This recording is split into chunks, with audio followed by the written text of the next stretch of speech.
Hello, everyone, and welcome back to our podcast. I'm Chris, joined by my brothers Adam Hello.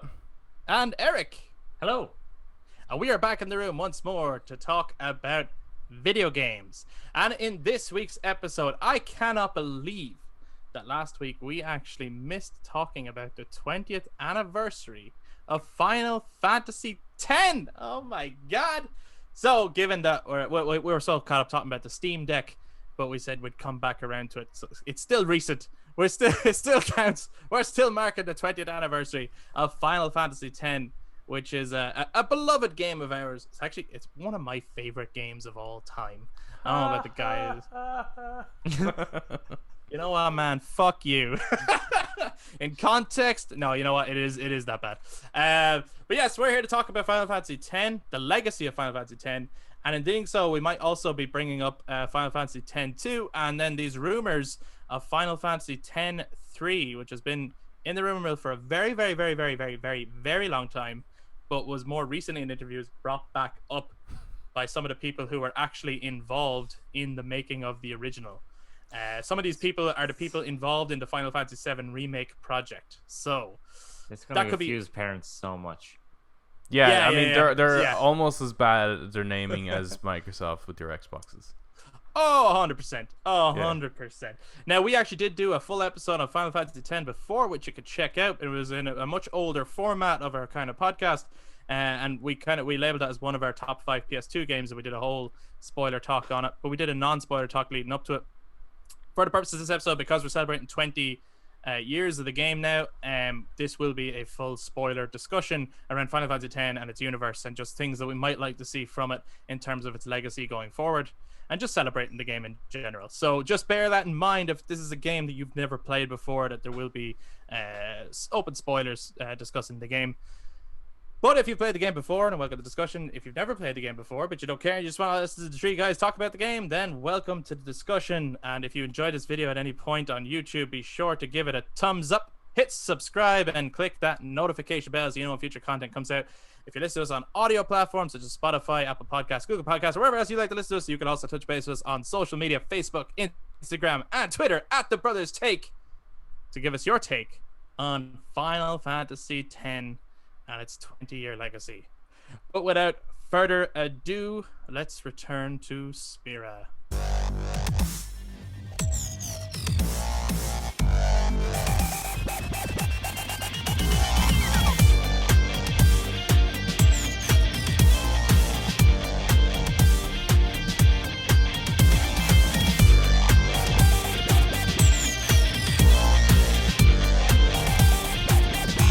I don't even, Okay, like legacy is a What? strange choice of words for it, isn't it? why? Because there's only been 2 of them. Yeah, I mean, Final know, Fantasy but, like, VII's had a legacy. I get you. I get what you're saying. But there's also been, I think, like, legacy nowadays, it's not necessarily just the entries of games, though, is it? Like, there was, like, audio episodes based around Final Fantasy X, and then there's, like, the, fan art, the cosplays, the entries of characters in the Kingdom Hearts series. Its popularity goes beyond just the mainline entries of games, I would imagine. And No, I it mean- really shaped the future of Final Fantasy games. Yeah. Because a lot of it's the first time they've gone away from that overhead sprite view. Mm. Mm. But in a strange way, I always felt as well, like, it also feels like the last, and I mean Final Fantasy X. I don't mean X-2. Mm-hmm. It feels like the last of a certain era of Final Fantasy as well. Mm-hmm. Everything after it, up till recently, I would say, has felt really, really kind of jarring in terms of the whole Final Fantasy identity and experience. Mm-hmm. Not completely absent of it, but like 12 felt weird, I thought. 12 felt really weird. And the whole 13 trilogy, that also felt really weird, really jarring and strange. Mm-hmm. 10, I don't know, it felt like a natural progression of 9 and Do you think 8 it and 7. ruined You know, future Final Fantasy games? Because I always said Final about Fantasy 10? because I always said about Resident Evil 4, for example, right? I think Resident Evil 4 ruined I get what you're Resident saying. Evil games come after it. I think Aliens in the Alien franchise, for example, Alien 2, ruined future Alien movies. Because You have to, before you go further, Right. you have to clarify. What you mean by that? well, like Resident Like when you say Resident Evil 4 ruined Resident Evil, you're not saying Resident Evil 4 then sucks. no, Resident Evil 4 is obviously like one of the pinnacles of Resident Evil. Aliens is like one of the pinnacle of that franchise. But it's every film or game coming after it now is trying to top that one. So it's they both set the bar so high that it's like, instead of going back to the identity of the thing that you were trying to create, you're now just trying to top the previous bestseller, and that's just a recipe for disaster. And I just feel like that's what happened with Final Fantasy, because they're all kind of similar-ish, right? So Final Fantasy X is going away from, not that it's the first to go away from medieval style fantasy, but No. it certainly takes a very different approach to fantasy. And Well, it went every with kind other of- one afterwards is kind of, they kind of look samey a little bit. They, What you gonna say, Eric? they decided to go for that slight. They went for a different region, didn't they? Like most others, kind of went with European mythology to sort of populate That's what I mean. their world. But this one, changed at the least, fantasy. yeah, they went. Well, Polynesian, was it? Yeah. Or Yeah, at it's least very just- much based on Polynesian and Indonesian and just those kind of Asian islands. Yeah. Oh, it's beautiful as well, isn't it? I love the world of. I mean, Spira. I think my best quote came from our Final Fantasy X. That's right. Yeah, Yeah. something about juxtaposition of a beautiful world. Yeah, beautiful world juxtaposed against a foreboding threat or something like that. Or a Wow. dark foreboding threat. That was good. That was a good Yeah. one. Yeah. I've never been able to top it. I've It's only probably ever the talked- one game that when I think of the PlayStation 2, that's the one I think that comes to my mind. Really, More so than any other game, I think. man, and that's it's interesting. probably because when you boot up the PlayStation 2, you get these like interesting little spears kind of looking Yeah, things. it's that just kind of like the spirits that die in, or And when even people that die in. system sound as well has something ethereal about it, and it just I feel like I'm going into that world. No matter what game I play, I'm going into that world. Yeah, you're booting up like Tony Hawk's or something, and you're like, I'm in spirit, baby. yeah, yeah. Was Final Fantasy X the best battle system until recently, or is that just me? I think it was. Yeah, What do you guys think? I used to love it. I think to this day I've never played a more, and I haven't played them all, but I've never played a more satisfying turn-based battle system than Final Fantasy X. There's something so satisfying to me about the rock paper scissors kind of battle system to it, which changes over time. Eventually you can like customize your characters to a point where they could take on fucking anyone, right? But you've then built them into these characters. Like eventually you branch them off and you can teach one of them black magic or another one white magic, and you customize them. Yeah, like I'm running a tabletop RPG, Final Fantasy, at the moment, and I use I use Final Fantasy X as the basis for the battle system. How the battle system would work, because the idea of each character being good against a particular enemy allows for each character to be an individual, which works for like a class-based system and everything like that. Well, it's like the Pokemon system too, isn't it? It's a Yeah. really simplified version of that kind of turn-based. It's just obviously Final Fantasy X, once it starts to open up a bit, it gets a lot more nuanced. You really got to know your characters. You got to know their abilities. You got to know your enemy as well. So it starts off really simple. It's so easy for you to get into. Yep. But it becomes not difficult. Just that there are nuances to the battle system. There's certainly challenges that come up later on. I always think of the Unalesca 3-tiered boss fight. Yeah. which, you know, you guys have played the game, I'm sure you know what I'm talking about. And some people are like, she's a cakewalk, and I'm like, are you kidding me? She is so fucking difficult. Are you kidding me? Like, in one of her stages, she has an attack that, you know, you have the perfect thing to remedy, and in the second half of the attack, if you use that remedy, you kill your people because she like zombifies your people or something like that you can't use curative magic on them, and you're like, this is ridiculous. This is like fighting myself. That reminds me, I actually came nuts. across a post in Final Fantasy Reddit page. Someone was like, does reflect. and does it though? That's a good question. Can reflect. I don't think I've ever used as many buffs and debuffs as I have in Final Fantasy X. To tell the truth, like I would have used quite a few in say 7 Remake, obviously in 7 as well, and any turn-based game. But I think I've used way more in that one, and way more strategy in terms. I feel of like I had to. You had to, right? You had to sit back and actually go, to... how do I beat this dragon? I gotta fucking... Like, I used a lot of buffs and debuffs in Final Fantasy 7 Remake, but it was, I don't know, it felt more in my control as opposed to I have to use them in response to what the enemy just did. It's like that's where the game gets, like, you kind of have to start using things like that, and you can't just rely on your attacks and things. In that sense, it feels a little bit like, you know, anyone who's played Yu-Gi-Oh or Magic the Gathering, when someone like plays a certain card and you have to deal with that card right there and then, so you have to try and pull up the right card to play or something. Yeah, it's kind of like that, isn't it? Yeah.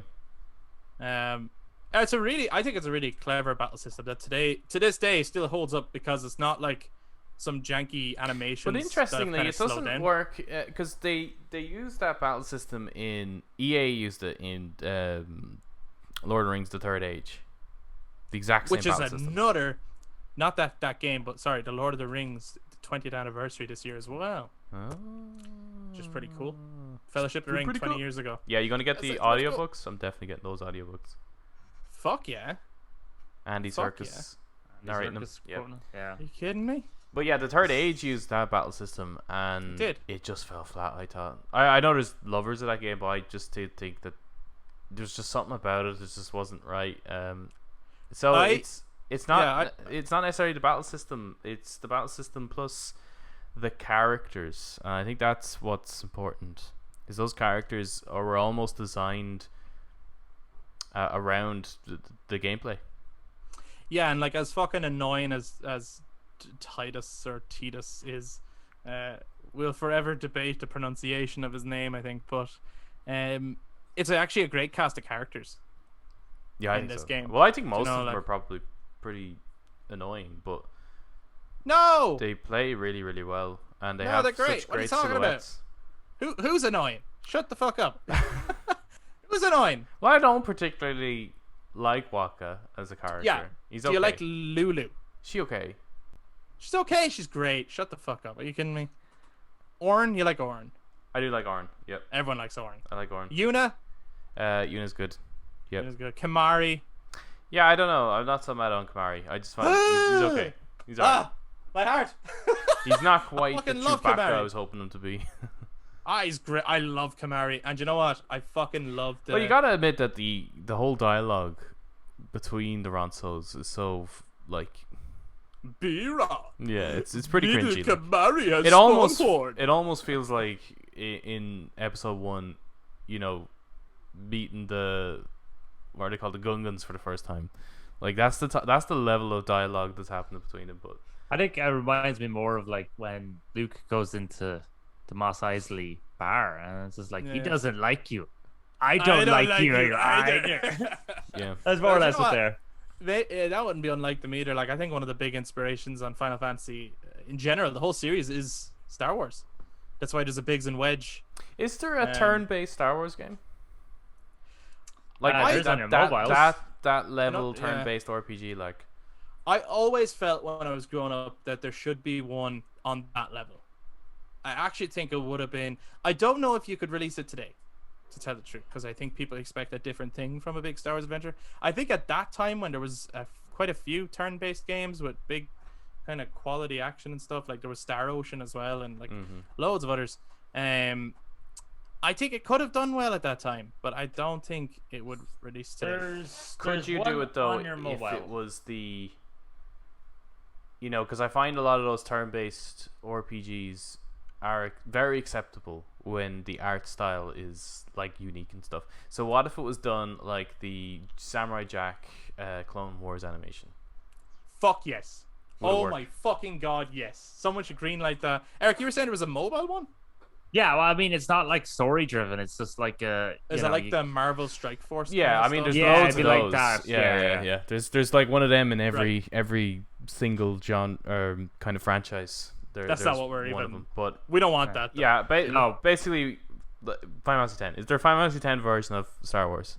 There should be. And actually, when you say like that, like if it went for an art style or if it was stylistic, I think about the.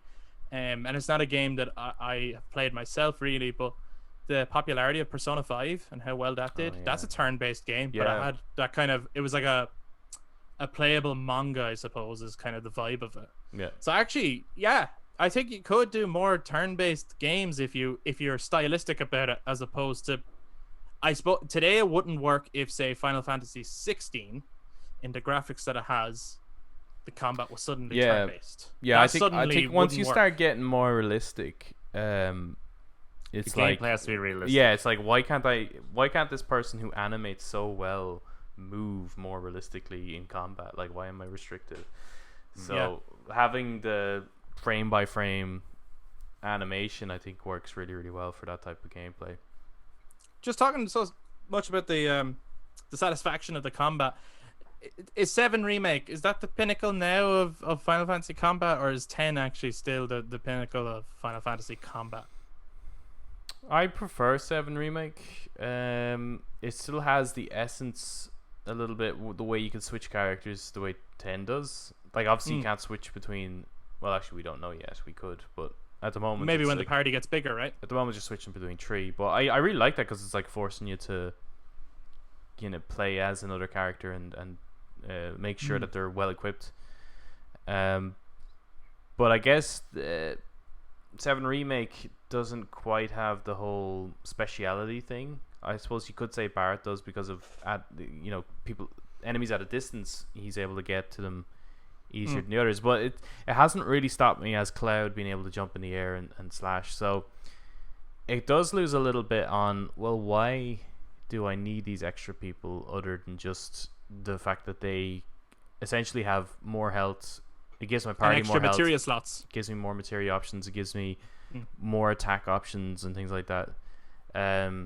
So if they could kind of balance it a bit, but I do prefer 7 Remakes combat. I find it's like the closest you get to that Advent Children movie, like that level of action mixed with the tactics of a turn-based. It's really, really well done. I think if they were to remake 10, I think I probably would want them to re-look at the combat. I don't know if I would want them to stick with the turn-based. We'll come back to that. I think that'll be an interesting conversation. Eric, what do you think? Is 10 the pinnacle of Final Fantasy combat, or is 7 Remake? Oh no, 7 Remake is the pinnacle, but 10 is the pinnacle of turn-based. Yeah, yeah. Oh yeah, because although actually, yeah, most of the others were time-based. Although we haven't played every turn-based game. Time-based combat was a play on turn-based. And it was a response to, like, the original Final Fantasy was turn-based, I believe. And later on then, time-based was their way of making the combat faster and more engaging or whatever. Without getting quite to the hack and slash, right? And then 10's combat system, I feel like, was a callback, but also they added this whole new thing of, like it was very important for the quest and for the story that the entire party are available to you, but you can't, it doesn't look right to have fucking 7 characters on screen at once. So being able to swap in and out strategically, and then also being able to use different people's skills that are available to you.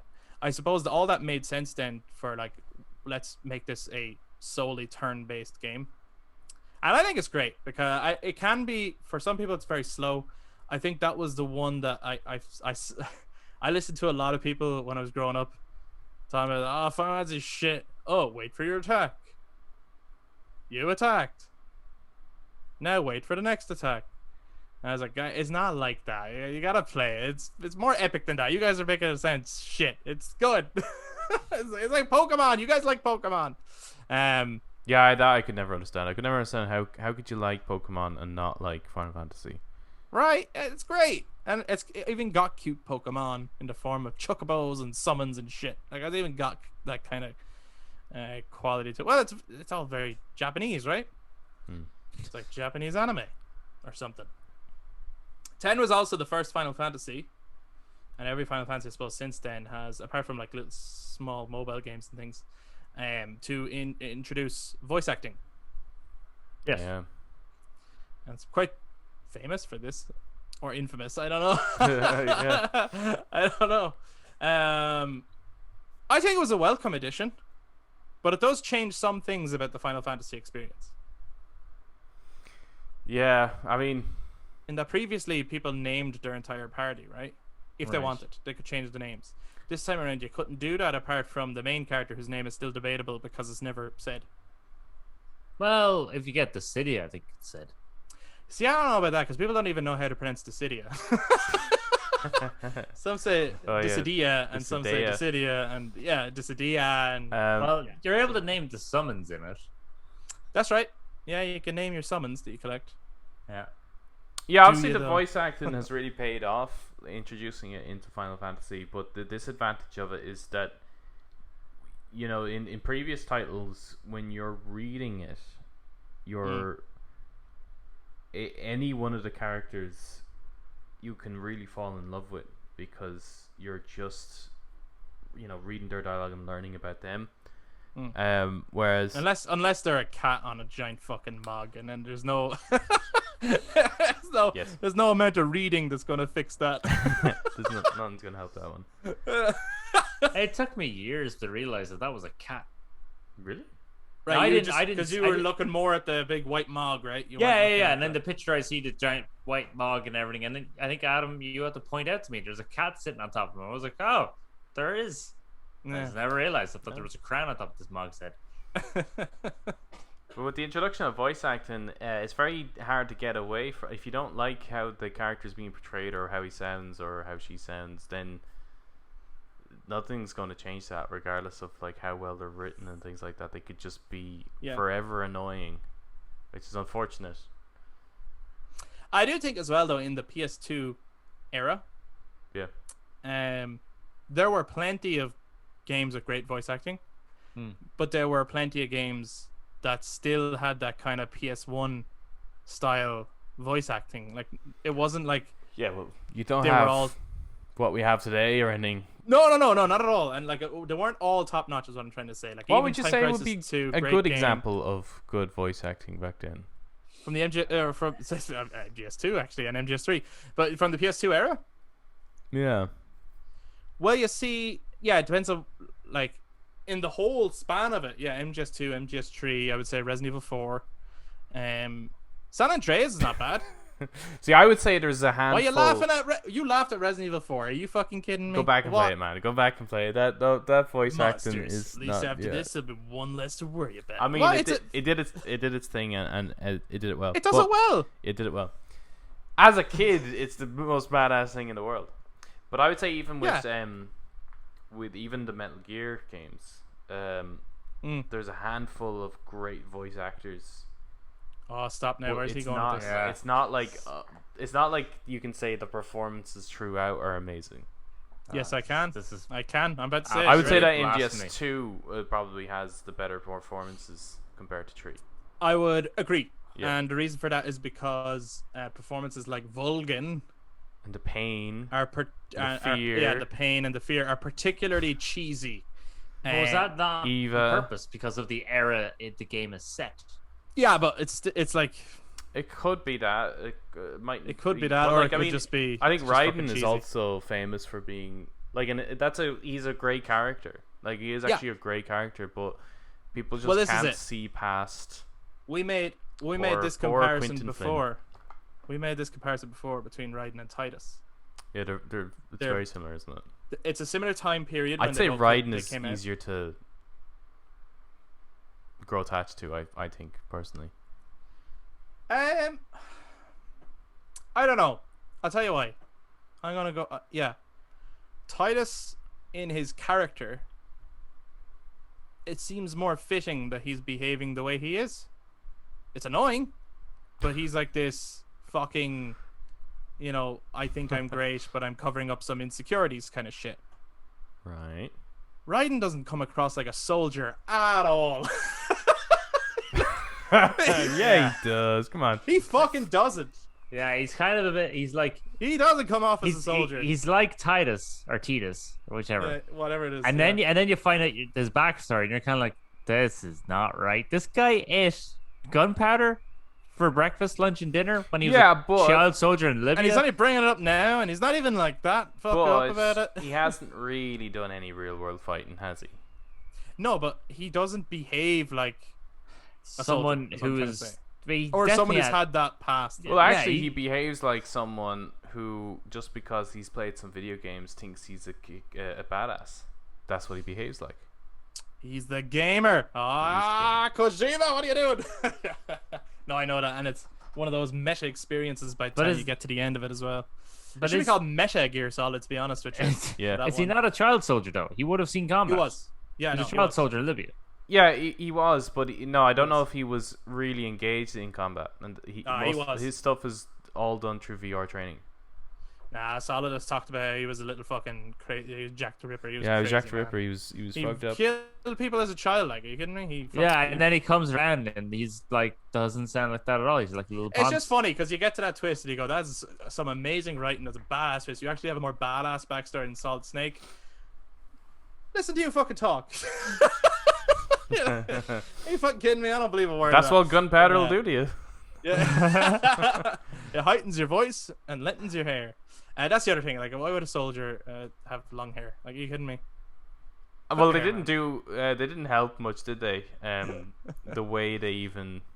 Some of the things they got the character to do throughout the game and everything, like the present. It's the present checking to see whether or not you had a package and stuff. Yeah.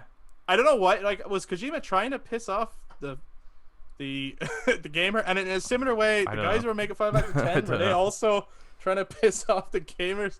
It was like, I'm sure they thought Titus was the coolest thing ever, but I actually don't think they thought he was cool. I really don't. I don't think that's how they would ever have described him. I think they probably did think though that he was endearing, relatable, and likable. That's probably what they were going for. And in particular to like young people who maybe could look at him and go, "Oh, he's kind of like me," or something. I don't know. He's not like me. I have to be honest. I never felt like he was like me. No.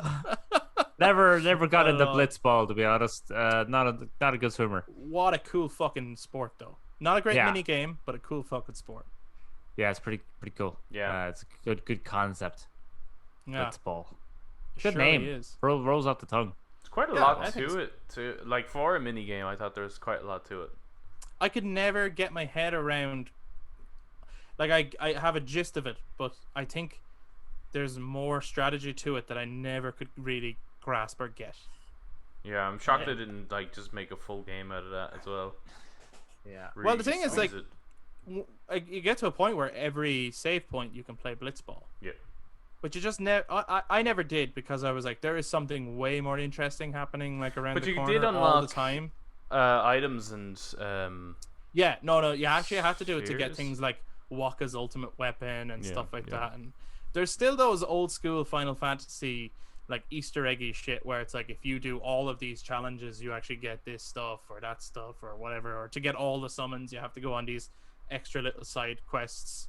So it still has all that like cool old school shit. Kind of like, you know, when people are wanting to do like completionist runs of Final Fantasy VII, like the original, like they got to do some crazy shit to get knighted around and all this kind of stuff. Crazy shit.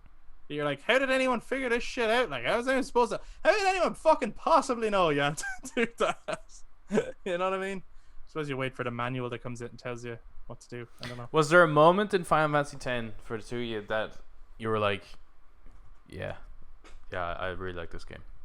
Are you Oh kidding me? yeah, the CGI video, Titus is lying there, the heavy metal kicks in, Sin comes along and starts. That was just like, this is the coolest thing ever. Yeah, I think as well, It looks just like real life.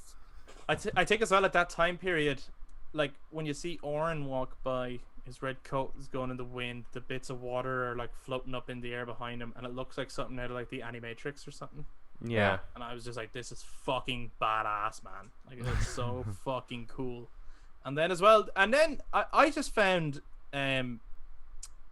some Final Fantasies suck me right in, and some unfortunately don't. Some I find are quite slow to really get going. This game, quite literally.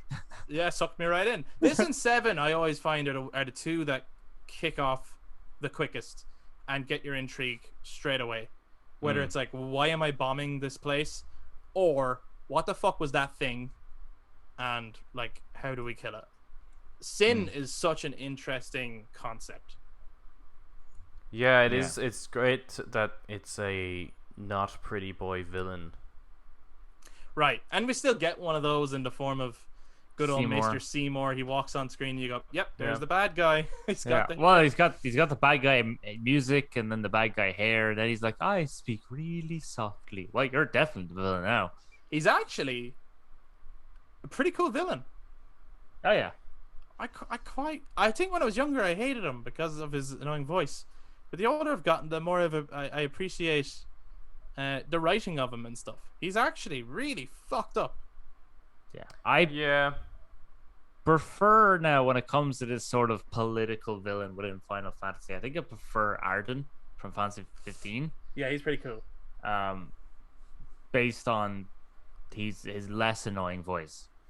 Yeah, it's more slimy or greasy kind of. Yeah, and then he just gets slightly more menacing, and then you have the big epic fight. The only thing I found with Seymour is that I just don't think the game really needs him. I think I understood why they put him in, and I think it's to have a villain with a motive, because when it comes down to it, what Sin is, Sin's kind of not evil, really. You know what I mean? Like, Sin's not actually a maleficent thing. It's just a you thing can't really call him the protagonist, antagonist. Or the antagonist. Not really. It's sort of more like it's the Death Star of Final Fantasy X. Yeah, or Meteor. It's the thing you got to stop because it's causing damage, but it itself is not. And actually, it's what a compelling story. Like, the person who's trapped in Sin wants to be killed, and is kind of begged. Like, his friend is like, "Promise me you'll come back and kill me someday." You know, like, what a cool story. And then he brings his own son to do it. Like, I think when, like, there's a really bright, happy surface, but when you get down under it, like, there's some really dark, awesome storytelling that's going on in Final Fantasy X. That, unfortunately, I think some of the brighter stuff could throw people off and go, this is so cringy that I don't want to, like, get into it. But, you know, there's cringier experiences out there. There really is. Like Final Fantasy X too. Yeah. That's another one though where is that necessary? I think I played 10 too first. No, you didn't. Before There's 10. No. I don't think so. Really? I could have sworn. Yeah, I played a demo. I played a demo of 10 too. Oh, a demo. Because you picked up 10 in what I believe was a World of Wonder. Toy shop. It was the platinum version, so it's so it'd like been out the a discount while. one. What a cool cover as well. I love that cover of Titus on. But 10-2 was like it was advertised to hell. Like, it was on TV, which, I can't even recall the last. Like, we don't really get advertisements over here for games on TV. No, sometimes it's mainly you do, like, not a whole lot. Call of Duty. Not the way that was done. Destiny 2, I think. I remember when I was younger at that age, the only other like PS2 game that I saw heavily advertised on TV was San Andreas with the Welcome to the Jungle. Yeah. That was advertised to fuck. But it was the whole, like, the near opening shot of Yuna doing the whole jump in midair, firing her dual pistols, and as a fan of Tomb Raider, that really intrigued me. Yeah. And I remember playing the demo, and I thought the opening to that game was really good. I thought that was a good opening to it. And unfortunately, it just doesn't have the same momentum. It kind of it starts off kind of strong, and then it kind of opens up and says, yeah, there you go, and do what you want. It's like, okay, I suppose the disadvantage is that it's for people who would have played the first one, but then when I was playing it, I was like, I actually don't know where I'm supposed to go or who these people are that they're like, oh, I remember you, and I was like, okay, I'm gonna put this down, and then I went and bought the Final Fantasy X. Yeah, and there's such a gravitas to 10. 10-2, it feels a bit like a DLC. Yes. Like an epilogue experience or something like that. But yeah. like I always thought it was cool to see Yuna, who's so reserved in 10 and so devout. Yeah, really, really like, and even like she doesn't crack a lot of jokes. She doesn't. Yeah. You know, she's really quiet. It's cool in 10-2 to see her shift in personality based on the experiences that she had in 10, where she was like, I mean, she goes through so much shit. She gets so fucked over by, you know, the people that she's so devout to, and like sees the worst side of the kind of corrupt organization of Yevon and everything. So to see her be like, fuck that shit, going around with 2 guns and jumping around shooting shit, and you know, she's a lot quirkier. I think that's cool. Doesn't she have the Ject symbol as well on her clothing, stitched into her corset or something like that? Yeah, in her top. Yeah, that's I did like the dress sphere mechanic. It's interesting, and because I definitely played that one first. I've never cleared 10-2, but I did play it first. And when I went back to play 10, I think that was something that I was kind of missing, was the dress sphere mechanic. Because I thought it was a really, really good idea.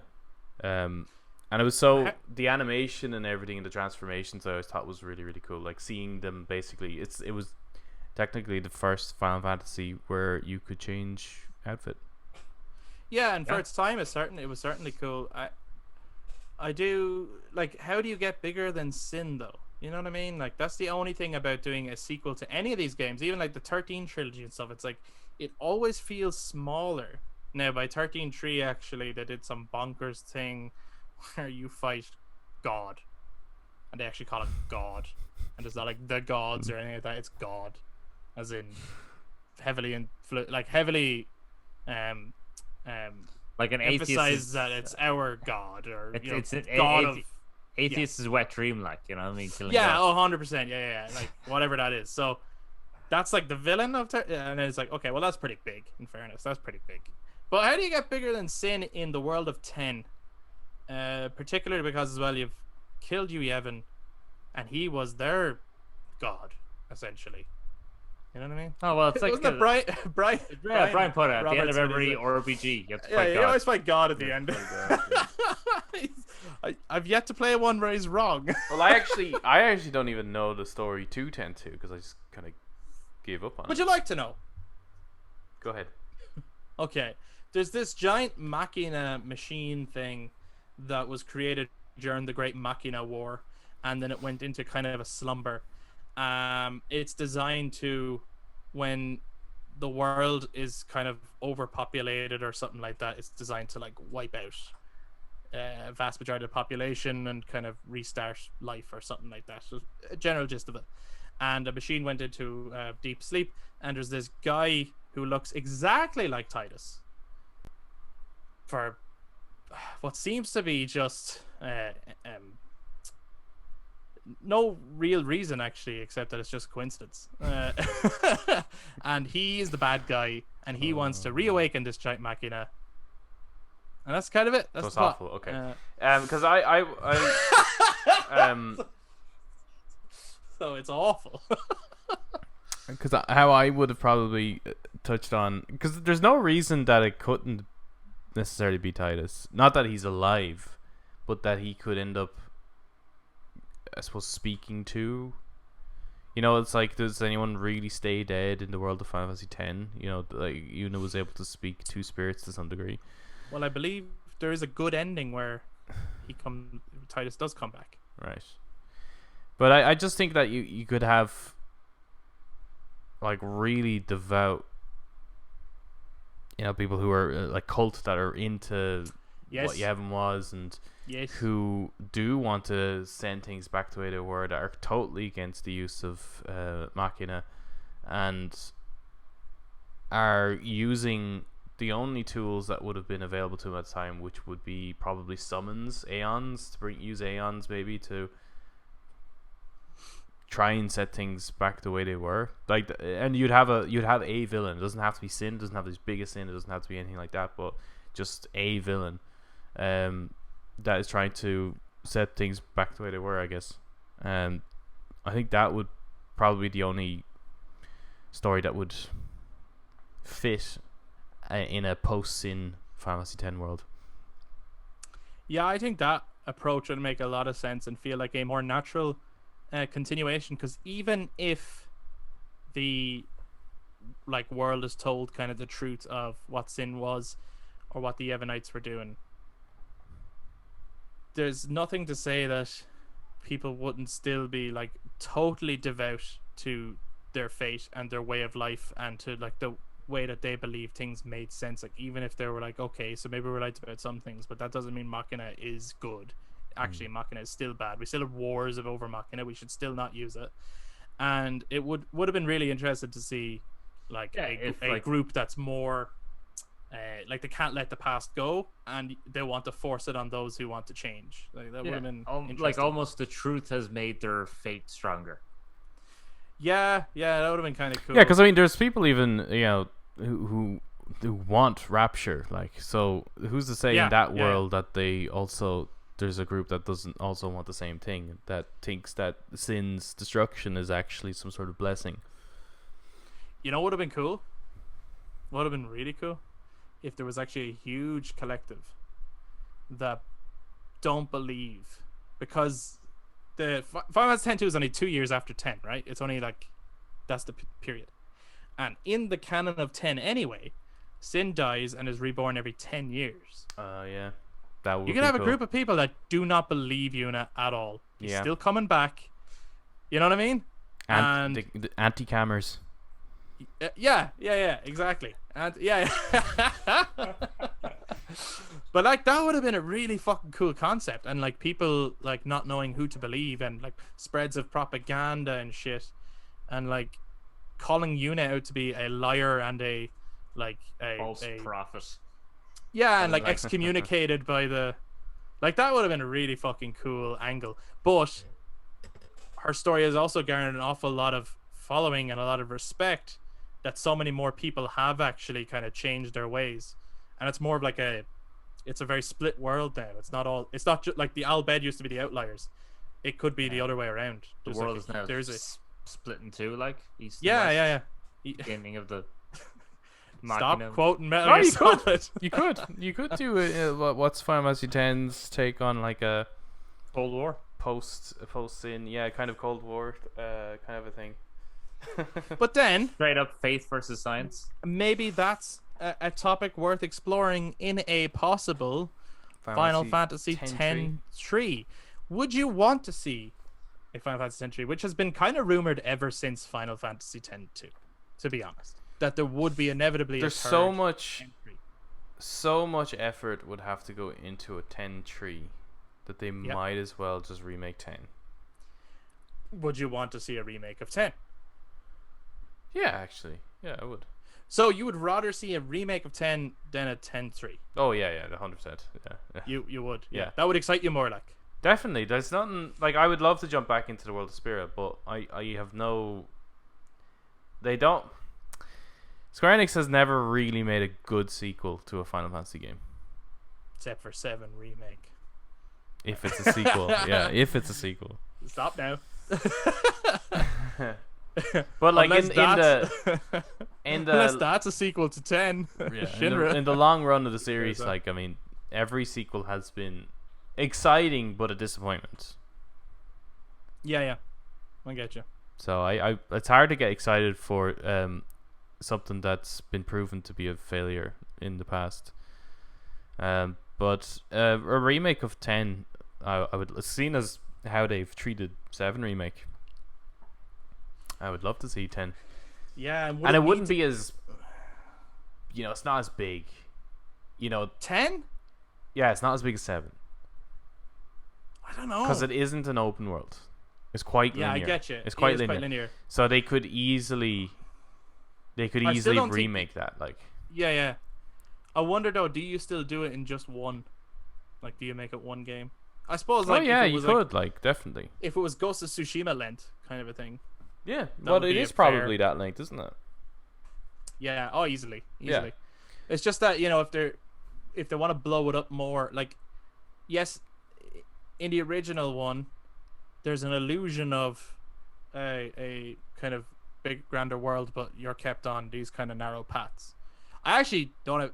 It's brought up a lot as an issue of the game. I don't mind it actually. I actually think it's because I think it's very clear. You could see a wide world. It feels like you travel a world, but at the same time, your path is direct. The story keeps you moving forward.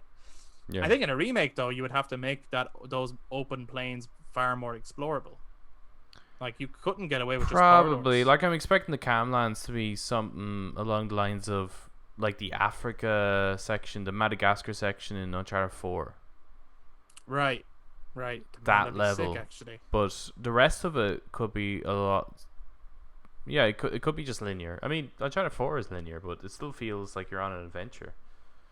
I wonder, would people be really worried about the voice cast?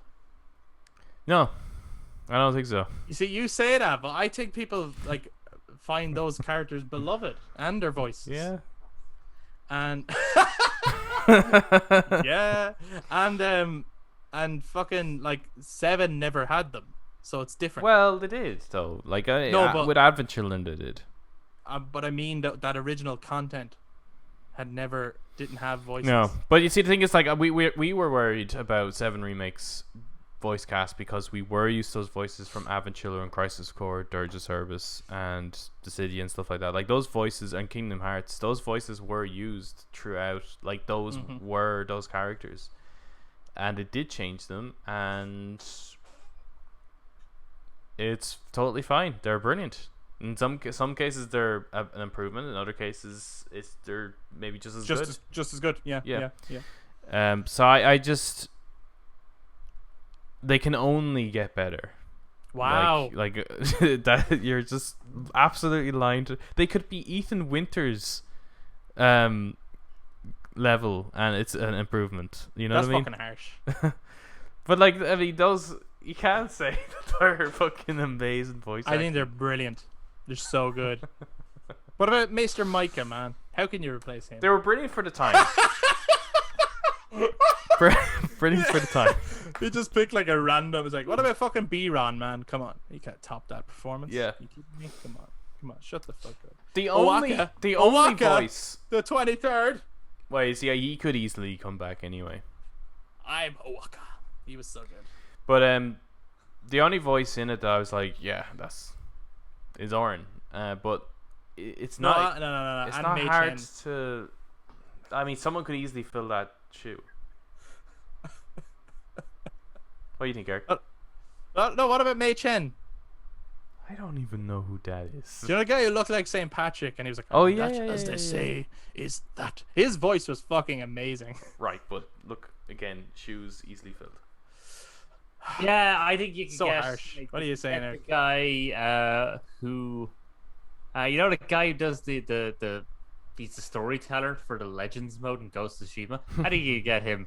That Oh would- man, yeah, you're right too. He'd That'd be be- pretty Just good. considering the talent that has come out in recent years, like, you're telling me you. Also, I think those voice actors would be too old at this point to do those. I Kinda know. like- I mean, Oh no, I'm sure. Like I'm kind of joking around. Like I know. No. I think they do a pretty good job. But Yeah. I do think that if there was a remake, it would actually be appropriate to cast new talent, and do a slightly different take on some of the characters. You know, you don't want one for one either, because like there's a remaster, there's a HD remaster of that game.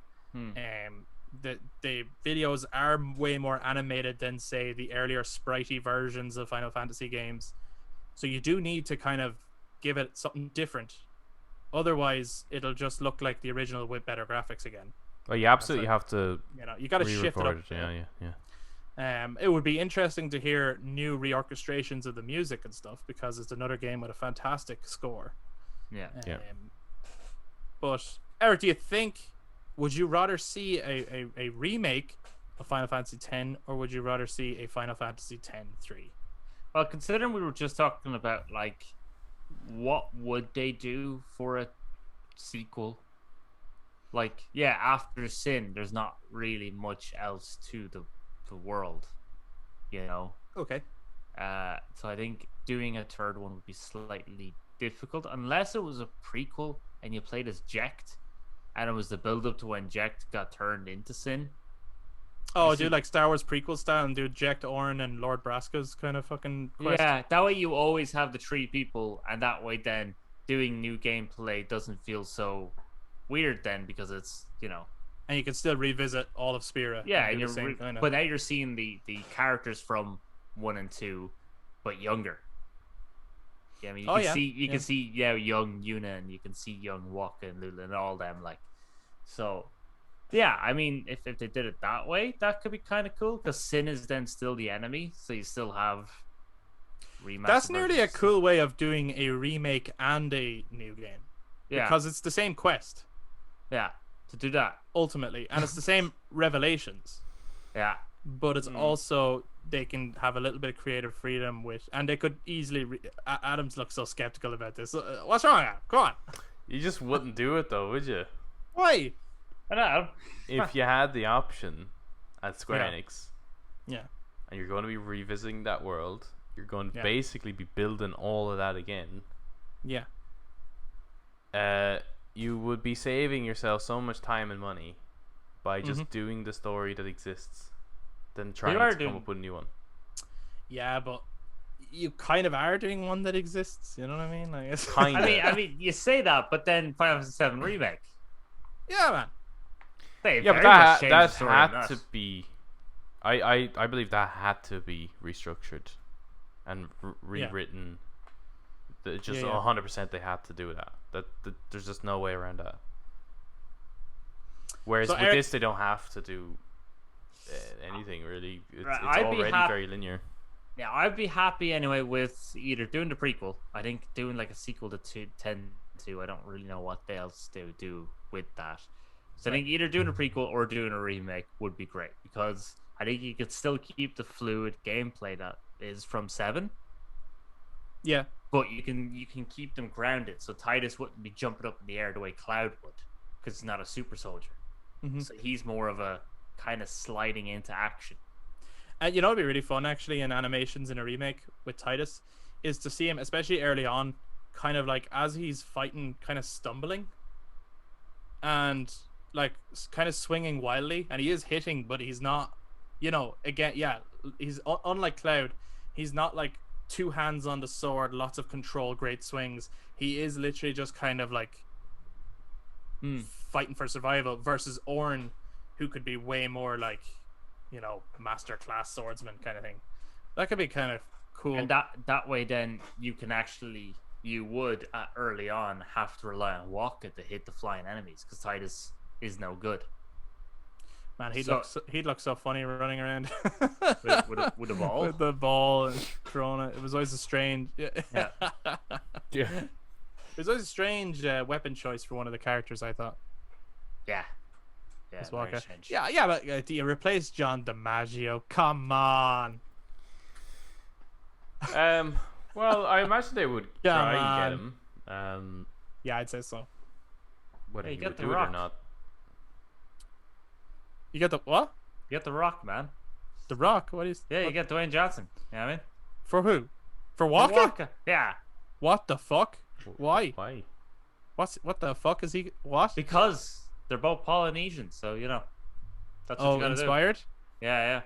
I guess. Sure, let's just get Taika Waititi in there then as well. Yeah, exactly, man. It would probably be easier to get Taika Waititi to do a video game than the fucking Rock. The Rock would be the most expensive voice casting ever. Probably. It's like, yeah, the rest of the game can't get finished because we spent all of our budget on getting Dwayne Johnson to do Waka. It's like, was that necessary? It's like, yeah, we had a fucking huge board meeting about it. Or you get him to do. Isn't there like another summoner that has? Oh no, that's 10-2 actually. Oh, there's a couple of, there's a Saru and Donna. There are other Yeah, summoners. is Saru the big guy? No. The big guy is Donna's guardian. What's his name? Barthelo or something like that. Yeah. So you get Dwayne Johnson to play him. And he loves Orin. He's like, Yeah. he's his biggest fan. It's so fucking funny. He goes running around. And Orin gives him some fucking badass advice. Orin's so fucking cool, man. Orin is cool. He's so fucking cool. I want to be just like him when I grow up. Have a broken arm and shit. I don't know. I don't know if 10 needs a remake. I suppose what does need a remake? 7 and MGS, I suppose. But 10, does it need a remake? Would a remake or would a continuation be more interesting? Part of me certainly doesn't need a remake. No. Part of me would be curious as to what they would do with a 10-3. In today's age as well. Mm-hmm. You know what I mean? Like, this isn't following straight. Like, when we say following after 10-2, yes, in terms of events and lore, but so much time has passed, so much has been learned in terms of gaming. There's new technology. I don't think it would be like 10-2. I really don't. It would be interesting to see them revisit that world with a new story, but at the same time, a remake would just be safe, wouldn't it? It would be like, oh, this is good because I like that story, I like that world, I like those characters. So Well, yeah, and it has what I that want. magic of 7 remake, isn't it? It's like seeing, revisiting some places and seeing, like, look at the Thunder Plains, for example, what that would look like with newer graphics and great, wouldn't it? Or even what's the Kilika? Is that the name of the village that gets destroyed? That's even actually just seeing the destruction scenes redone. Yeah, like I just think there is a magic to seeing something that you're that you love just being retouched. Yeah, there is. I think I'd be excited either way, and I don't know which one I would prefer. That's the truth. It's a bit of a cop-out. I think you're kind of like, I just think I'd be more guaranteed that I would find more enjoyment in a remake. Yeah. In a revoiced remake. Well, it would definitely be revoiced. There's what if they just ported the voices from? That could be good. Even the Master Chief Collection kind of thing, because then you could switch between old graphics and new graphics. No, they'll do is they'll crazy. They'll remake it. Right, they remake it, and they do remake. They get all new voice acting, but just for that one crucial scene, they'll just port the audio over for the laughing. Yeah. What'd be fucking interesting if they did remake it, even if they didn't remake it, even if they did a continuation, even just a new gameplay system in that world would be like, so in 7, you give your characters abilities through materia. And they have limited materia slots, and that can limit your list in terms of accessing your abilities. But that's not the way 10 worked at all. 10 was, once they learn abilities, you add them to the very, very fucking long list, because you're playing turn-based, and you could take your time going through your menu and picking the best option for the scenario you're in. If they're like actively moving and shit, like, you pause Lulu's menu and go through the fucking hundreds of spells and abilities she can do. Yeah. It would be interesting to see how they tackle those kinds of things, their abilities. Well, I think you're probably right with the, with 7 remake, it made sense for them to go kind of action, because initially time attack was built to be faster paced. So maybe that isn't the approach they would need to go for a 10 remake, and I don't know what they could do. I don't know what kind of gameplay, like, it'll be easy just to kind of port over 7 remakes gameplay style, but that does break it a bit, it doesn't break it, it changes it dramatically. I don't think 10, whatever the battle system could be if it was remade, I don't think it should be as fast paced as 7. It doesn't have to be fast paced 7, but it can be as fluid as 7. And I think to tackle the abilities and spell sort of conundrum, to make it, to give it back that tactical sense that you were talking about earlier, Chris, if you can only bring a certain amount, and you can only change them at each sphere save point thing. So you can't swap them out whenever you want? No. So you can't. So, like, when you're at one point, you have to then think about, oh, I'm going into the Thunder Plains. I will need these abilities and these spells to help me. Oh, sorry. So not swapping out the characters, but swapping out how many abilities you have mapped to each character. Yes. I get you now. Well, unless it was like you could probably do a combination of both, where you still have a big ass list, and you have a handful that are hotkeyed. Yeah, shortcuts and stuff. To a face button or something like that. Yeah. Like hold L2 and it brings up the menu, and then press the whatever on the D-pad or whatever on the face buttons to access to that, quick shortcut to that specific spell or ability. That's probably how to handle that. I suppose the other thing is, in 7, you can make anyone a black mage, anyone a white mage, or whatever like that. In this game, maybe it would make more sense and keep the strategy of it if, like, only Lulu does black magic. Yes. Yeah. Therefore, whenever you need spells, you gotta use Lulu. And only Waka can do air attacks. You know what I mean? Yeah. Only Riku can fucking take on robots. That way, well, anyone can hit them, but Riku can fucking demolish them. Yeah. So that way, you constantly keep your specialized characters, and you constantly have to shuffle through them as the game is presenting you challenges and problems. And they can be moving in real time, but because of what you're fighting, you're constantly changing up your strategy. And that's probably what could also be quite interesting as well, because like the party is technically with you the whole time. You're not having to like phone them up and swap out characters. Yeah. So if everyone is fighting, you just up your enemies, and could that get nuts though? It could be fucking awesome. But I'm just thinking, like, also get chaotic on because screen. if you are fighting a lot of, like, there's a lot of enemies, but let's say there's one machine enemy on screen. Mm-hmm. There's no point in you wasting your time switching to Riku just to take out that machine. But you could use the intergrade mechanic, where you're able to actually just give a command to one of your party members to pop in to take care of the one enemy while you're you're concentrating on the rest with your main tree. The other ones are kind of like, I get what you're saying. They're kind of off screen. They're passively engaged, but you could give a command to one of them to run in and do something, do an attack and pop off again. Honestly, I'm imagining this in my head, and it's like it'd be the coolest photo mode ever, because it'd just be like every time you're doing something. Like, you could just be slicing like a fiend hound, and then Lulu in the background is casting fire or something. You could just like really create like this, I don't know, moment, like, I think the amount when I have all like the heroes side profile. Yeah, if you were doing that, I think the amount of fiends on screen would have to increase. Ah, yeah. But I think that could be cool. Like, especially what, you guys, considering how you have me sold now. I'd prefer a remake now to a sequel to this 10-3 that's been long rumored. I think I would prefer a 10 remake, because I'm even thinking about how fucking cool, like, because the fights would have to change drastically. Some of them would have to actually like the way they play out. I'm thinking of Evre, the fucking big serpent dragon thing that defends Bevel. Yeah. It can't just be static and you're on top of the ship hitting it. So that's going to have some crazy cutscenes of that thing like swerving and hitting the ship, and maybe you have to go down. You know the way, like, in the original game, you can send commands to shoot missiles at it. Maybe you actually have to go down and get fucking missiles and shoot them at the fucking thing. You know what I mean? Like, you'd have to boost up some of the cinematics because of those kind of sequences when you're trying to do it in real time, not in fucking turn-based. How do you fight that thing again?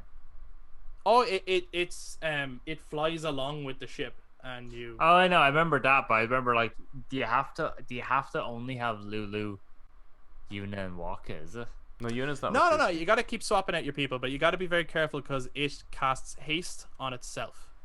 Yes. Right. And when it does that, it fucking powers through you, and it's really strong. Just that Orin, Kamari, Riku, Titus, they can't do anything to it. They can't hit it. No, you can. The ship gets in closer, and then you can. Yeah, and then you use them as well. You just like stock them up on abilities. to like buffs, basically buff up your party members. Oh right. He's a tough fight, but it always feels good when you finally get him. Yeah, I always had difficulty with that. The thing is, he does this photon ability thing, which poisons all of your party, and you have to get the ship far away before he does that.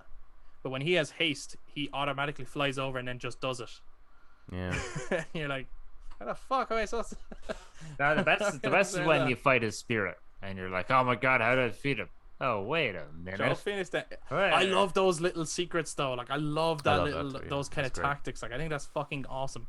What's a sequence then, if they were to remake it, that you would be maybe most excited about being like seeing redone or remade or even re-envisioned if you're thinking, oh, this could be so much different. So much different. Yeah, like I'm even like thinking about that fight. It can't be as static as it was, so it's going to have to be something bigger. One thing would be the all of it. I think it would all be great. I think it was all redone. I mean, like I'm thinking about the intro. That'd be fantastic. That'd be great. Because you could actually do more. You could do more though. I mean, in the gameplay section of Xanarkand being destroyed. Yeah, like crumbling around you as you're running away and shit. You can do more, and you can have more people like running and screaming and everything. The fight where all the guys are using Machina, it's like this is the first time you ever see Seymour fighting against Sin. Yeah. That'd be a great sequence. Are they all? Is that what they're all riding on the chocobo? Yeah, on the beach. Yeah. And they get fucking obliterated Infinity War style. Fucking amazing looking. Yeah. So that would be great. At getting to Bevelle and sliding down the yoke, and then getting fighting, straight into combat, and then straight into combat, going up. That'd be class. What a great game! There's so many fucking amazing sequences in that game. Like it's Blitzball. Be so much better. I think they could definitely do improvements on Blitzball. Another thing I think could be really cool in modern age, which maybe people would forget about, but I just think about if you were going to reimagine this game, those tedious or tidious. Those tidious sphere challenges. To get the summons. Yeah. You could make them way more Uncharted-y, like inside temples and actually do puzzles and stuff. Or here's a better idea: just let Titus to sit there and fucking stay still and let Yuna just finish the joke. Rather be like, no, I want to see her because I'm super horny, so I'm gonna go through this tedious little fucking thing. Like, I think we found our new voice actor. Yeah, everybody cast Eric as Titus, biggest. No, but I actually think those. No, you definitely leave them in. Like, I actually think those sequences could be really good. In a more engaging puzzle. They're just so like. Yeah, they're annoying in the original. They were just unnecessary. It's just the guy was impatient and decided to run in, and then that's only the first one. It turns out some of the other ones you have to do to actually get to summon. Yeah. And then they always tell you, it's like, oh no, they're super dangerous. And I'm like, what's dangerous about this? Well, that's what they could add in. They could put in like fucking. Like, I don't know why this church has fucking poison darts in the walls, but they could put that in. It'd be cool. And like, and at the end of it, there's a dragon wall or something. You got to put dragon claw into the door, and then you got to fight a Draugr spirit, and then I thought we'd get one episode. Wasn't me. I thought we would get one episode without mentioning Skyrim. Oh my god! Hey, I didn't say the title. I could have been talking about Elder Scrolls Online. I was talking about Final Fantasy VII with the demon wall. Thank you very much. Yes, man. Are you kidding me? Temple of the Ancients, bitch. Speaking of Final Fantasy VII, actually, which we brought up a couple of times, only because we love it so much, and 8 and 10 do share some things in common. Mm-hmm. One of them being, which was introduced in 10.2, Shinra, the character of Shinra. Yeah. Are they the same universe, or like some people have really bought into that, or do you think it's just a fun little tease? It's a gag, I think. Yeah. Yeah. So we won't see anything of Final Fantasy X's universe creep into the 7 remakes? Nah. Auron versus Sephiroth. Nah. It will be cool though. So if you could get Orin as a party member, that'd be pretty. Well, I think sick. seeing Sin as an enemy that you fight in 7 Remake could be really Man, how cool. fucking holy shit! Actually, just thinking of it like a remake. How the fuck would you fight Sin? How big fucking would Sin be on screen? Like what the fuck? Yeah, because I was thinking about like the That's bit gigantic. where you're on the ship and you have to fight his fin. They'd have to change that where you're just on Sin and you're just fucking and you know because like Sin spawn could be growing out of him. Well, this like if you fighting your way played Sea of Thieves taking on a Megalodon or the Kraken, like that's so much fucking fun. That is it that a load would of be, Kraken? It's so much Kraken. But that would be really cool. Like kind of bring in a proper like manning the guns on a ship kind of mechanic to it. So I don't know if I ever got an answer. What would you most like to see remade then? Eric, was it just the intro? I listed a bunch of crap. You can't. I just listed 5 things. Yeah. Oh yeah. But which just one? Intro then, yeah? Which but what's one your would be your favorite favorite? moment? Come on. Oh, what would you my most be God. excited about seeing? The first one that popped into my head when he said it was the sequence when they're attacking on the beach. I think I always loved that scene. Yes, brilliant. Fucking brilliant. Very good. That's another genius scene as well in Final Fantasy where a character that you're going to have to fight later plays with you and you get to see just how powerful they are. Yeah. They did that as well with Sephiroth in 7. Yeah, only I think they did it better with Sephiroth in 7.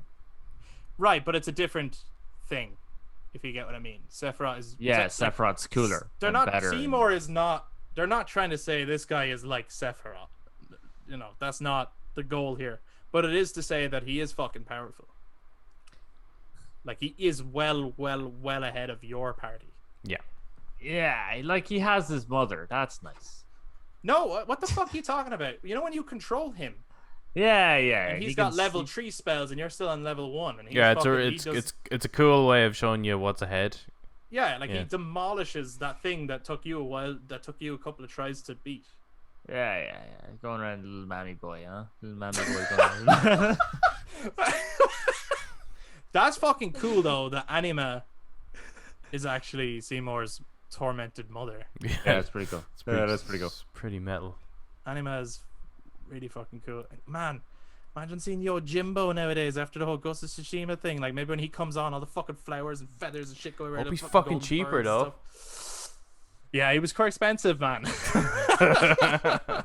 It was a cool mechanic, I thought. Yeah, they'll do it like full EA style. You have to pay real money to to buy use Yojimbo. in-game currency. I remember actually I used to give him a lot of money and he kept using his dog, right? Yeah. And I was like, why is this guy? And then I seen someone else using like fighting a particular enemy and paid him like 1 gil.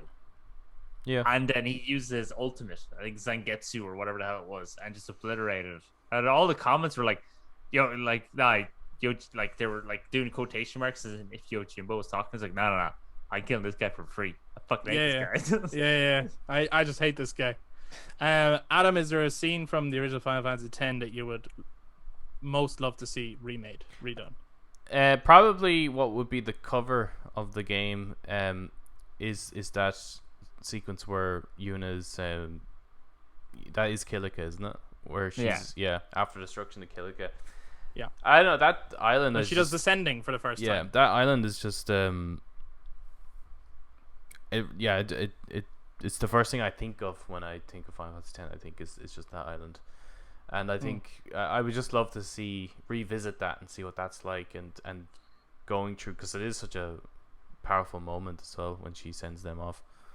With Titus' little monologue, then realizing what this is all about, it all of a sudden it's not a joke anymore.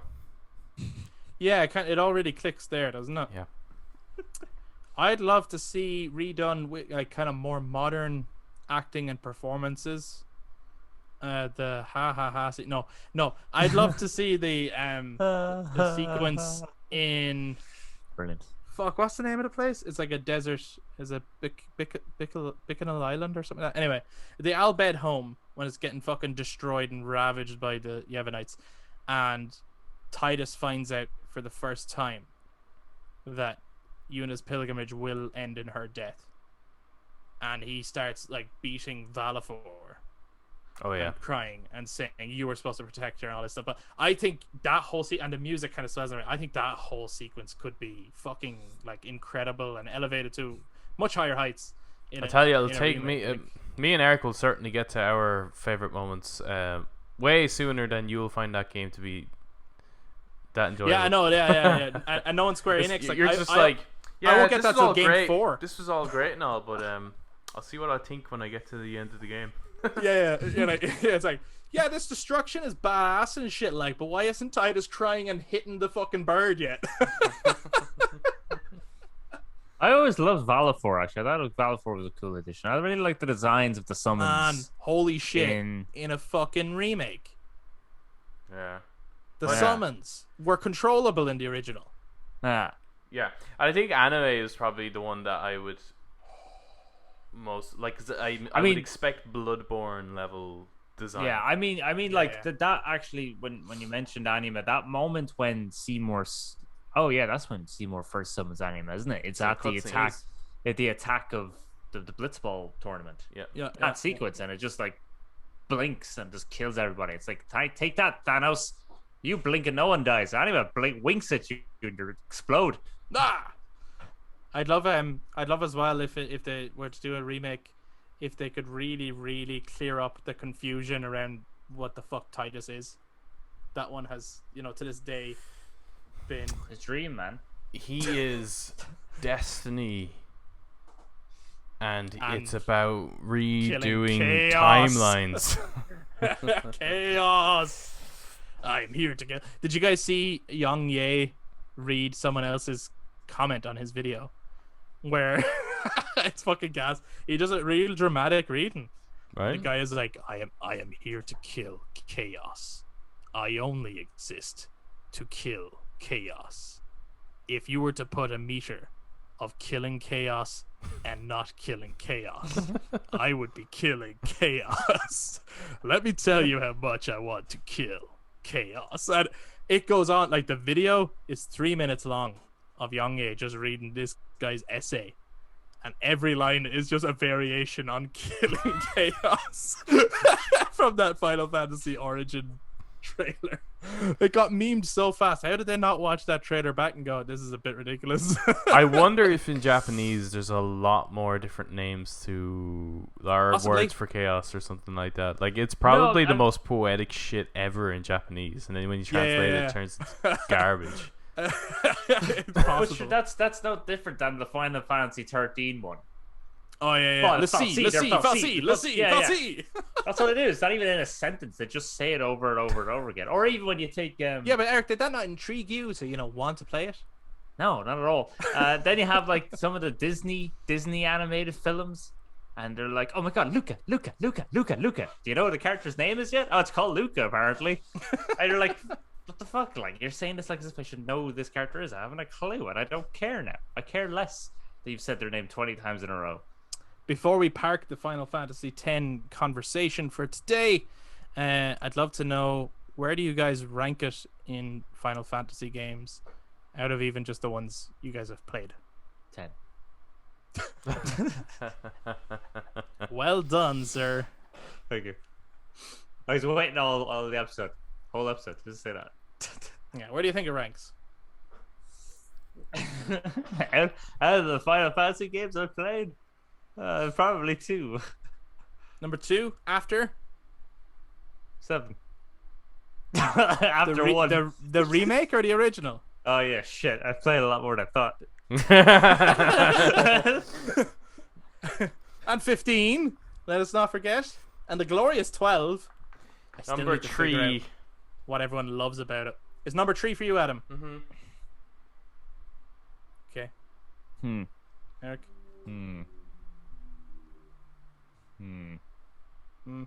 I'd have to probably put a 3 as yeah, maybe 3 as well. Yeah, number 3. Yeah. It is number 2 for me. Ooh. In terms of Final Fantasies. God. Yeah. Do you know what? Planet 7 Remake would 7 Remake would probably be number 1 had it been, and I'm perfectly happy with the direction that they've taken, but had it been the entire game in a Ghost of Tsushima style, huge open world, crazy adventure, with that quality and gameplay the whole way through, it would easily be like number one. But it does feel like a to be continued, not complete experience. Whereas with 10, you get the twists and turns of a full adventure. So Isn't that's it just really the only mind blowing reason that they were able to make something as large of Ghost of Tsushima and it's perform fucking crazy. so well, and like it's nuts. It's like a fraction of the storage of something like Final Fantasy VII Remake. Like, I still don't understand why that game is so big. That's why if the 10 remake ever happens, it'll be more than one game, man. The storage is gonna be nuts. Like the detail on unit staff. Yeah, but not if they just, I don't know, not be stupid with their compression and their sizes. Wow, you're calling these game developers stupid? When you know how to make a fucking game. when it comes to that, though. Sure. Well, that mightn't have been on them, considering they were using Unreal Engine, so you know. That's fair. An older version of Unreal Engine as well, so it could be partially the fault of that. Well, those are our thoughts on Final Fantasy X. I mean, we did a whole episode of Final Fantasy X before, going more into the lore and story and stuff. So happy birthday, Final Fantasy X. Happy birthday. 20 years old. That's fucking nuts. It doesn't feel like it, but it's crazy that it is. Does that mean the PS2 is 20? It's over 20 years old. Yeah. Last year the PS2 was 20 years old. That was last year. I was 4 when Final Fantasy X came out. Yeah, work out Eric's age, everybody. Babby. Yeah, Babby. Babby. Yeah, Babby fez bastard. Let us know, guys. What are your favorite memories of Final Fantasy X? Have you gone back to play it at any point in the last 20 years? Have you played the remastered edition? And would you want a Final Fantasy X remake, or would you want a 10-3, which has been rumored for an awful long time? And if so, what would you want that to be? What would you like to see in a 10-3? Do let us know. And if you enjoyed this, please do give us a thumbs up, hit subscribe, and click that notification bell if you're watching this on YouTube. Just before we fucking finish up, I just want to see, guys, what are you playing at the moment before we say goodbye to everybody? What's everyone playing at the moment? Well, I didn't play much today, but yesterday I played an hour of, or I played 2 chapters, I think, of Plague Tale Innocence, just to get that, get a little further into that, still enjoying that. It's a great game. Music's fantastic. I played about an hour, because I don't think I could go any further than that, of Doki Doki Literature Club. Did that feel a bit like ha ha ha ha, but like for a much longer period of time? Well, do you know what actually makes it slightly more okay? Honestly, than that is that there is no voice acting. So I can read it like how a normal person would talk, rather than how it would usually be voice acted. Sure, I get what you're saying. So it's not as bad. But are you wondering what the hell it's going to turn into, or? I have a theory that it's going to turn into like a Misery type thing. They're going to like start like killing each other out of jealousy. Okay. And it's going to be like kind of turning that weird sort of teenage boys fantasy and like turning it on its head and going, this is why that never works. Like, why you can never actually really have that dream. Okay. So maybe. I feel like it could turn into an interesting psychological horror. I'm intrigued. Okay. Cool. Adam, what have you been playing? I've played maybe an hour, almost 2 hours of Doki Doki Literature Club. Actually, I don't know if you can call it playing. Yeah, I don't think it's a game. No, I think that would be an interesting discussion in itself, nearly. A visual novel, maybe. Which is what a lot of people call it. Yeah, there isn't much to it. Yeah, like... Are you loving it? I'm shocked that... that the reviews of it being 10 out of 10 and 5 out of 5 and everything, it's like... Fair play to people sticking to it, just to be able to give it the review it probably deserves. But I don't know yet, obviously, and I 100% would have stopped an hour ago. If you didn't know that there's something to come, right? If there's something, there's something to come. Or at least you're hoping that there is. Maybe there isn't. Maybe I just... There must be if there's like fucking I don't know. Is this the actual like trailer for like Silent Hill or something? Is this like Kojima's grand scheme? Is this what Abandoned is?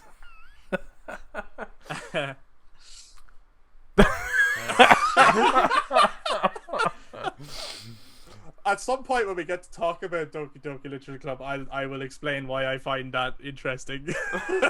But I can't yet. Okay. Okay. But I don't know if that intrigues you more or what. I don't know. I am intrigued to keep playing it. Fuck me, it's torturous though. I'm not lying. Like, it is absolutely painful. It's painful because you see, it's a psychological horror. It is. I'm sitting there on my laptop, clicking and reading. Come on. Well, I am reading, but some of them as well. I'm getting so tired. I've clicked before I've even read. Like, I'm not in sync, and I'm just like, oh shit, what the fuck was that? And anyway, I'm like, whatever, probably wasn't important, and I just keep going. And I'm just sitting here looking at like the fucking PSVR over there or my Switch, and I'm like, man, the games I could play. Yeah. Like, only play it when you want it. You play it in your own time. There's no rush in it. You know what I mean? I think. I don't think if I'll ever want to. But I'm going to get through it. The only thing is, I think it will lead to a very interesting discussion. That's all. I think it could lead to a very. And actually, I'm gonna play through it myself because I watched the stream of it. I'm actually gonna play it for myself to get more. Even though I know what it is, just to get the smaller nuances and stuff as well. Just to finish up on it before I would be so pissed off if I paid money for it. Oh yeah. It's free though. On Steam it is, but on anything else it's like 12 quid. Yeah, no, I'd be so pissed. Like, because obviously the 12 quid gets you the DLC, but that's like more of it. No, thank you. Thank you, no. I would prefer if the DLC gave me a summary button. All I will say is, unless you see end credits, you haven't actually finished it. Yeah, I looked up online just to see how long it would take. Why did you do that? Just to see how long it would take. So I could pace it well. You were saying that the stream you watched was about 7 hours, and then I seen someone else say it's 4 unless there was an unless. So I'm assuming it can be a bit longer if you do something in it. But yeah, I'm hoping to hit that 4-hour mark. Okay, but unless you see end credits, you haven't actually finished the game. Okay. That's what I'll say. Oh, fuck. Is this like Hideo Kojima's Death Stranding? Oh, yeah, I'm at the end of the game. 6 hours later. The game is still not over? I find it interesting that you just keep bringing up Kojima. I find that interesting. At the end, what does it mean? Dan Salvato is Hideo Kojima. Yeah. No. So I'm going to actually play that as well. In my own time, just to get the smaller nuances of some of the stuff that I would have skimmed through earlier on, because I am guilty of doing that because of the stream. And then I got to subject myself. I don't. It's not fair that you guys are. Let me button up your top. Oh, I missed this bit. Yeah. I gotta subject myself as well to those smaller things. But then I got to start the PS5 version of Plague Tale Innocence. So I'm noting some of the differences. I'm enjoying the haptic feedback that I am feeling in it, and it's cool to jump back into that world. And at some point we will of course do an episode on A Plague Tale. We've talked about it a couple of times, but it'd be really nice to do a more in-depth discussion on it. But guys, that closes off our discussion for today. We would love you guys to let us know what you're playing, and then also celebrate 20th anniversary of Final Fantasy X by letting us know your favorite memories, and again all those things we mentioned earlier on. What would you like to see from a remake? What would you like to see from a 10.3 if that was to come out? All that stuff. So if you've been watching this on YouTube, give us that thumbs up, hit subscribe, click that notification bell, and jump into the comments to let us know your thoughts on everything. And if you're listening to us on audio platforms, you can also touch base on social media, Facebook, Instagram, and Twitter at The Brothers Take to share your own take. That is it for today. Thank you very much, everybody. We'll be talking to you guys next time. Bye-bye.